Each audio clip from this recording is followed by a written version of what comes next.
What is the scariest story you know that is 100% true? I would call it creepy more than scary, but my mom's friend had a small house and lived alone. She noticed weird things, a batch of soup depleting faster than usual, missing eggs, damp towels in the hamper when she hadn't used any, extra dishes in the dishwasher, etc. This went on for months. She thought she was just being forgetful. One day she heard some thumping around in her attic and went to investigate. She found some makeshift living quarters, small radio, hot plate, sleeping bag, pillow, food wrappers, etc. She called the cops who came to keep an eye on the place. They ended up catching a homeless man climbing a tree, trying to sneak into her attic window. He had been doing this almost daily. He would wait for her to go to work, then go downstairs and help himself to food and amenities. The funny part about this story is they got to know each other throughout the ordeal, and the guy was actually very respectful. Just down on his luck. She didn't press charges. Instead, let him move in, helped him get a job, and he lived in the attic until he got back on his feet. Creepy shit with a happy ending. Damp towels in the hamper when she hadn't used any, extra dishes in the dishwasher, and that's when she knew she'd found a keeper housemate. Right. I'd be happy if the people I lived with did these things. My mom was driving, and a guy ran out in the road, so she stopped, so she called and hit him. It was nighttime, so it was pretty dark out, and 3 other men emerged from the forest around, all trying to use the door handles of her car to get in. She locked them luckily, and gassed it to the nearest town. Remember to always lock your car after you start it, because if it wasn't unlocked, who knows what would have happened to her. Probably one of the many reasons newer cars auto lock their doors once you go over 15 miles per hour. Nishaba train disaster link. Wikipedia. org/wiki/Nishaba_train_disaster is something that reminds me how death can come at any moment. A train with 51 wagons of sulfur, fertilizer, petrol and cotton wool somehow broke loose and rolled down the track about 20 kilometers until it derailed in the town of Qayyum, Iran. There were no humans on board. Chemical leaks ensued and authorities tried to extinguish whatever fires broke out. At one point, the whole thing explodes, and it really explodes. The whole town of Qayyum is literally demolished. 3 nearby towns are badly damaged, and it was heard 70 kilometers away. The wreckage continued to explode for several days after. Around 300 people died, and more than that injured. An earthquake of 3.6 on Richter scale was produced. I feel like this was intentional, not an accident. Why were so many extremely explosive and flammable materials stored together? How did the train travel 20 kilometers on its own without anyone noticing? And most importantly, how did it gain 50 meters in elevation over that distance? Terrorism is suspected by I don't think anything was found about what caused it. The 1904 Cincinnati Privy disaster. Link. com/Cincinnati Privy disaster 1904 In 1904, 9 schoolgirls drowned in an outhouse after the floor collapsed. They literally drowned in human waste. This is the second post in this thread that features Cincinnati. For such an inconspicuous little Midwestern city, it does have a colorful history. It's also the second post in this thread to involve drowning in shit. My friend's boss bought an Audi A4 convertible back when they were new and interesting. One of the talking points was the pop-up roll hoops that were hidden unless you rolled it. A few months after buying it, he got to test those roll hoops out as he lost control and skidded down a steep bank about 10 meters, 35 feet deep. The roll hoops did their job, and he survived with just cuts and scratches from the bushes he plowed through. The car ended up the right way up, and he got out, walked back up the bank to the side of the road, then got on the phone to the police to report the accident. While he was standing there, a driver from a car that had seen the accident came over to speak to him.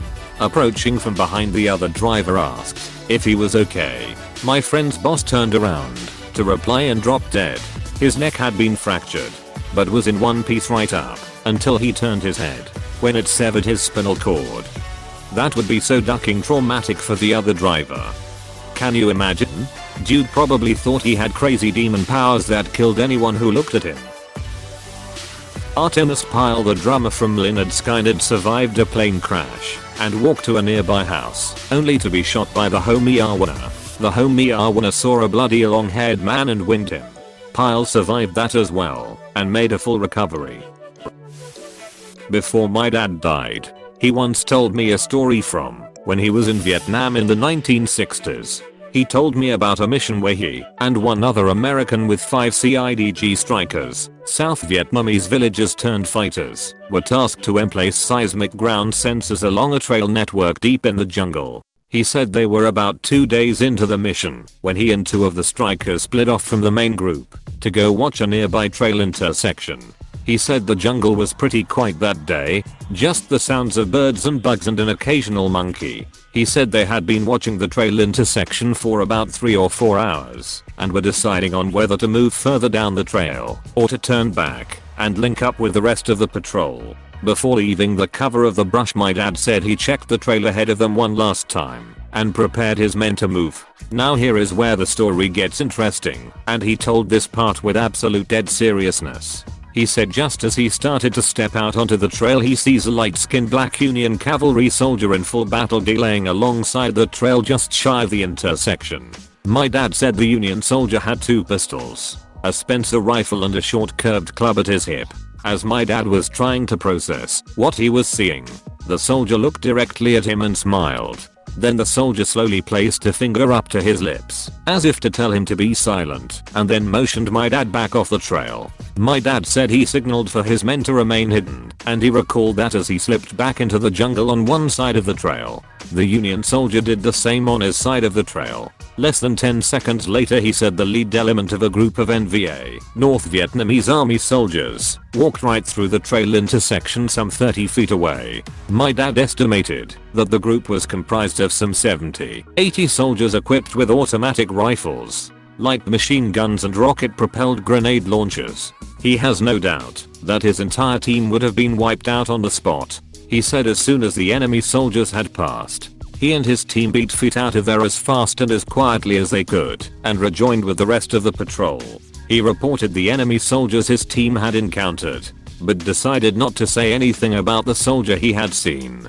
My dad kept this secret for many years, only telling me just before he passed, and earlier only telling his grandmother on her deathbed in the 1970s. He said when he told his grandmother, she smiled and without opening her eyes told him, "You saw old Red Tom." Red Tom was my great-great-grandfather.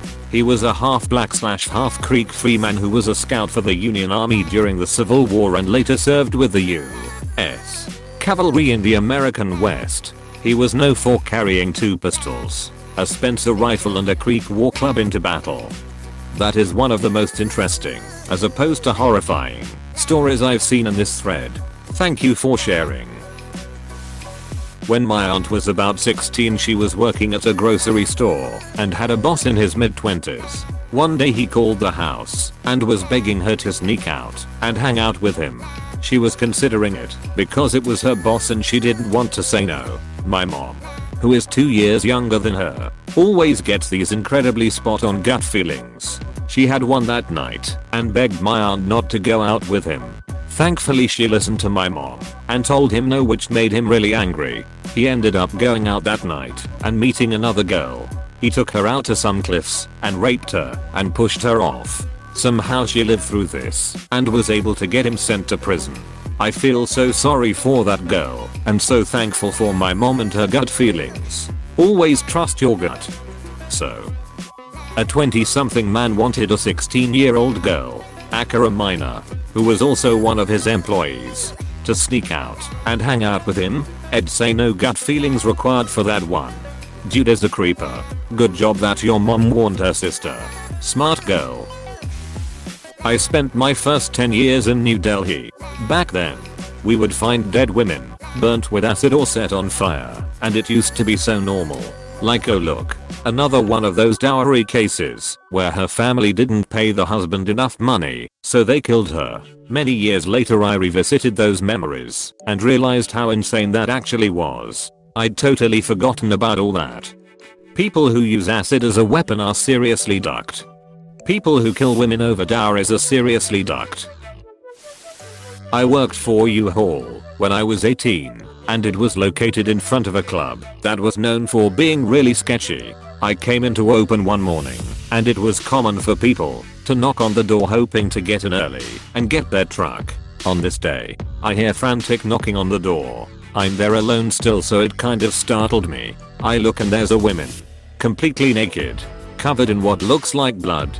I called the cops and grabbed one of the moving blankets and went outside to cover her up. She smelled really bad and was a mess. Ended up being blood and her own shit she was covered in. Found out later she was drugged at the club that night/early morning, raped and left, blacked out in the alley. It was just a ducked up and surreal situation to be involved in. I was in a crappy motel. The room had bed bugs. I was too exhausted to go to the front desk. I just needed to make it until the morning. I slept in the tub. Hours later I hear someone breaking through the window. I had a big knife with me and ran out into the room to find a man halfway through my window. We stared for a while at each other in shock. I think we both were scared. Then he says, "Is this your room?" I'm like, "Yes. This is my room, man." More staring. Then he slowly starts backing out while cursing me for leaving my window unlocked and not expecting him to break in. Motel on what RV? Sacramento.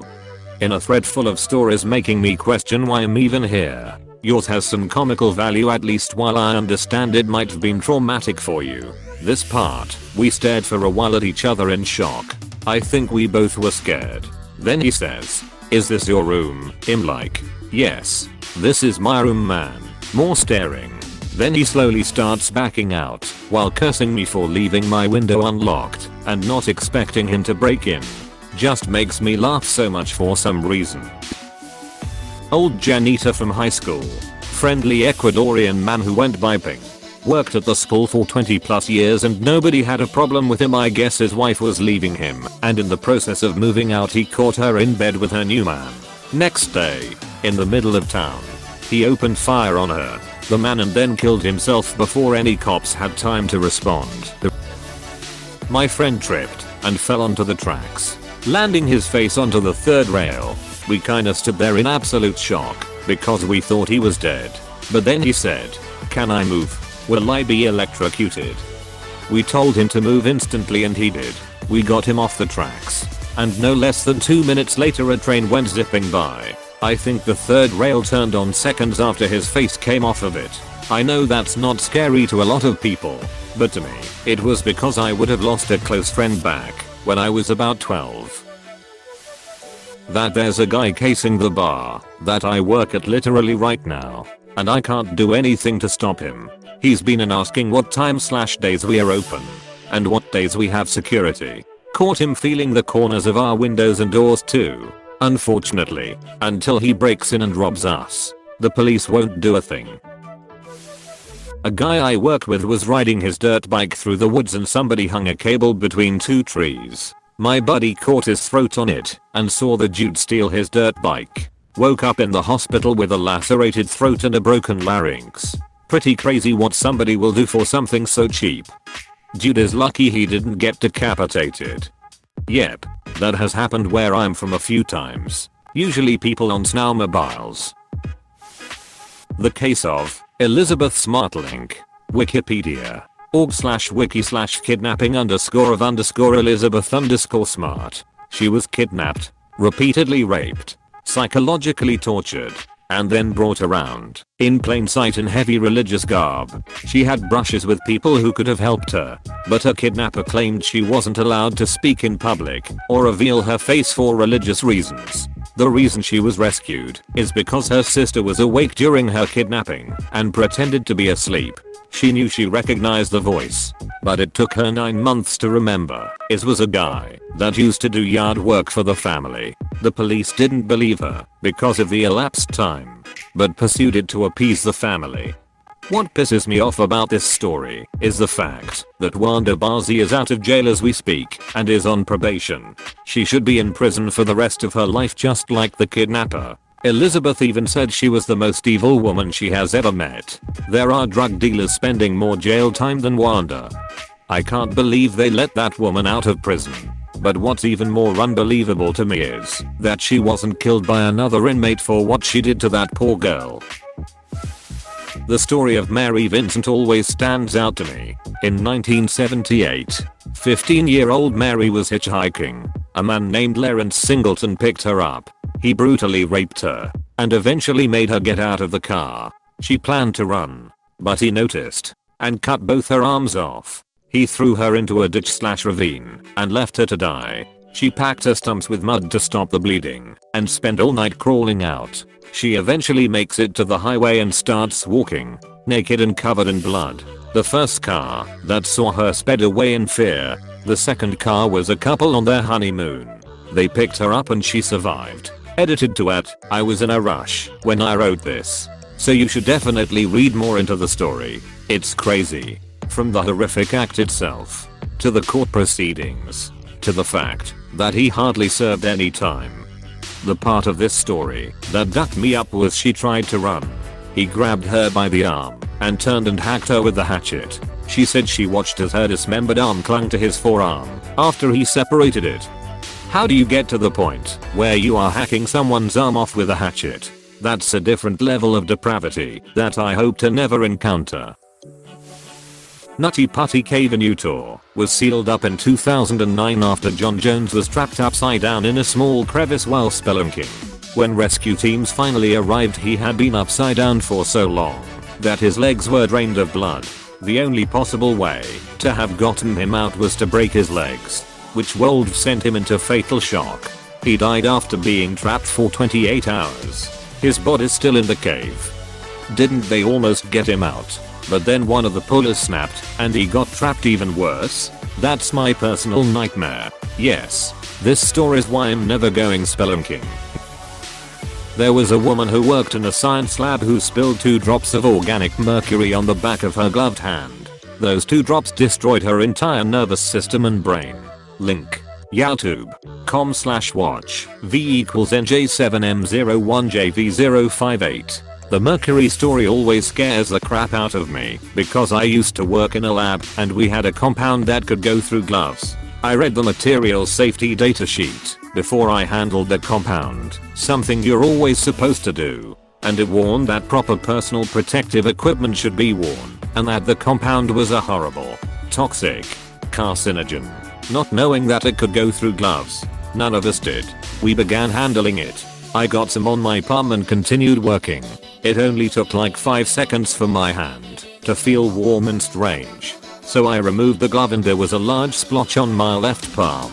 I immediately went to wash up, scared for my life. It went through my skin immediately, and it also targeted the nervous system. But I ended up being fine due to minimal exposure. I can't remember what compound it was now, because it was so long ago, but it had a lot of P words. Scary stuff. There's nothing scarier than working in a lab and knowing you're doing everything right, just to have it all go wrong. I can't even get my noodles to my mouth without dripping some on myself. Think I'll pass on this career path. The Lake Nias disaster link. Wikipedia. org/wiki/lake_Nias_disaster. The lake periodically belches a cloud of invisible carbon dioxide gas that suffocates everything within a 16-mile radius. In 1986, over 1,700 people and all their livestock died without even understanding what was happening to them. My science teacher in high school was in the Peace Corps and one of the first people to come across this village after it happened. He said it was so eerie because all the flies and mosquitoes had died and it was so silent. Hey, thanks for watching and don't forget to subscribe.